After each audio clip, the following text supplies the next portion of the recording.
suite. Mais d'abord, l'édito international, Vincent Hervouette, bonjour.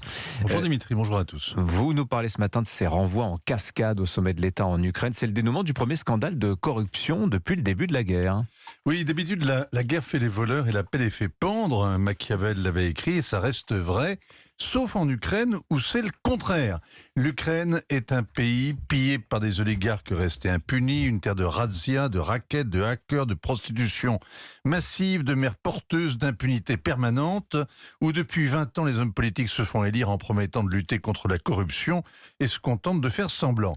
La corruption a résisté à toutes les colères, à la révolution orange en 2004, à l'insurrection de Maïdan en 2014, à l'élection de Volodymyr Zelensky. Mais elle ne va peut-être pas résister à l'invasion russe. L'Ukraine en paix fabriquait les voleurs à la chaîne. La guerre oblige à les pendre. Machiavel est pris en défaut.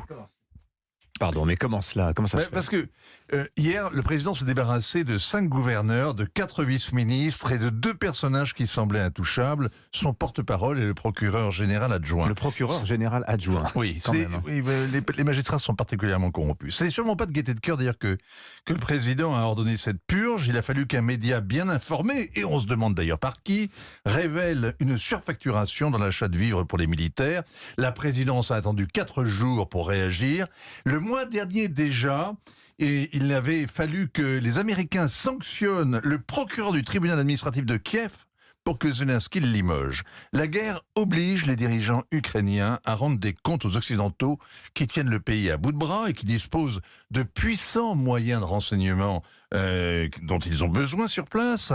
À terme, des milliers de milliards de dollars auront été investis dans un pays qui a mauvaise réputation, qui a une gouvernance fragile et qui a une capacité très très limitée à l'auto-nettoyage. Alors, il faut se rappeler que Volodymyr Zelensky s'est fait élire sur 2 batailles. L'une contre un ennemi extérieur, les Russes, il promettait la paix, c'est raté.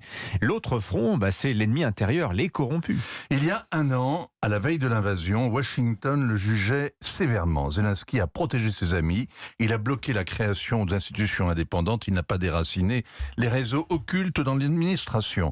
La guerre aurait dû aggraver cette dérive, la corruption prospère dans le secret, la loi martiale aussi muselle les médias, mais l'administration Biden garde l'œil ouvert. En juillet, puis avec le changement de majorité à la Chambre des représentants en octobre, la pression a augmenté. Il s'agit de tordre le cou à la rumeur qui prétend qu'une partie de l'équipement est réexportée en contrebande ou finit au marché noir.